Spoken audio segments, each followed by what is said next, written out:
So, today we're breaking down a story about family favoritism and what happens when the one person who's cast aside finally decides to reclaim their power. It's a wild journey from absolute rock bottom to a kind of justice you don't see coming. And it all kicks off with these six ice-cold words.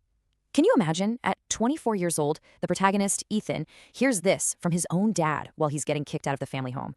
This one sentence, it's the spark that lights the whole fire. Now, to really get why this happened, you have to understand the family's whole dynamic. For as long as he could remember, Ethan was living in the shadow of his older sister, Madison. She was the golden child, the one who could do no wrong. And the level of favoritism here is just staggering. His parents didn't just, encourage Madison's dream of opening some luxury boutique. Nope. They handed her $1,000,000 in cash. A gift that big, it's not just support, it's a statement. It's them declaring who they believe is worth investing in. And then you see this, and the contrast is just brutal. While Madison is launching her $1,000,000 dream, Ethan is literally pushed out the door with $362 to his name. That's it. Go start a new life. And listen, this wasn't some one-time thing. This was a pattern that had been going on for years. You see it in families like this, right? Roles get assigned. So when Madison flunks out of college twice, she's framed as a visionary. But when Ethan drops out to help pay the family's mortgage, he's the lazy one. She wrecks 2 cars, she gets brand new ones. He saves every penny for a used Honda. Her every move was celebrated, while his hard work was just dismissed as him building a life on scraps. It wasn't just unfair, it was the family's whole operating system. So, yeah, kicked out, barely any money, Ethan had to start his entire life over. And this next part of his story, it's all about pure grit. The climb back was slow, and it was really, really hard. I mean, it starts with him literally sleeping in his car, then he's working night shifts at a warehouse. But slowly he starts to use his tech skills, freelancing online, building up a client base. By the second year, he's launched his own software platform, and by year 3, he lands a huge contract and officially forms his own company. And all this time, his sister's $1,000,000 boutique is getting all this glowing press. But you know how these things go. Just as Ethan's quiet success starts to build, his family suddenly reappears in his life. And they don't show up with apologies. Oh no, they show up with expectations. In this became their mantra.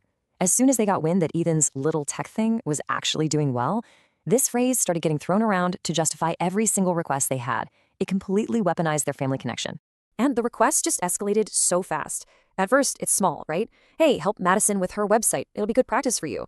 Then pretty soon it's, can you look at her finances? They're a mess. Which then turns into a demand to invest, then a loan, and finally, the big one, a demand for $250,000 to save the very same business they'd already given a $1,000,000 head start.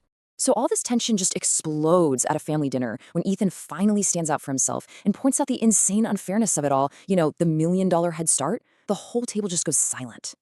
And then he's the bad guy. He's called touchy. He's accused of embarrassing the family. It was a classic move to just shut down any real conversation. Okay, so this is where the story takes a really dark turn, because the family's entitlement and just sheer desperation, it pushes them to cross a line that you just can't come back from.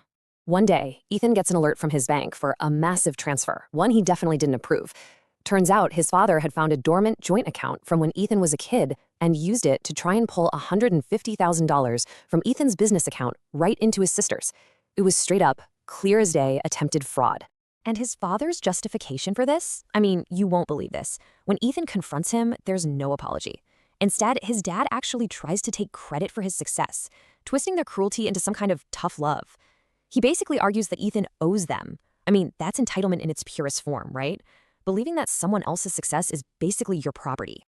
But it gets so much worse. A former employee from Madison's boutique, probably feeling guilty, tips Ethan off. And that's when he uncovers the second, much more serious crime.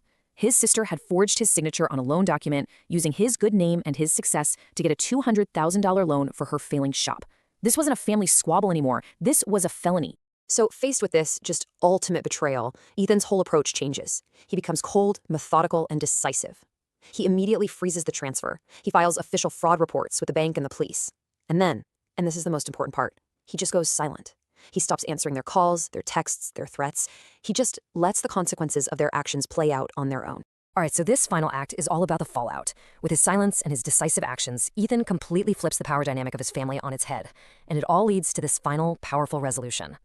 And the consequences came fast.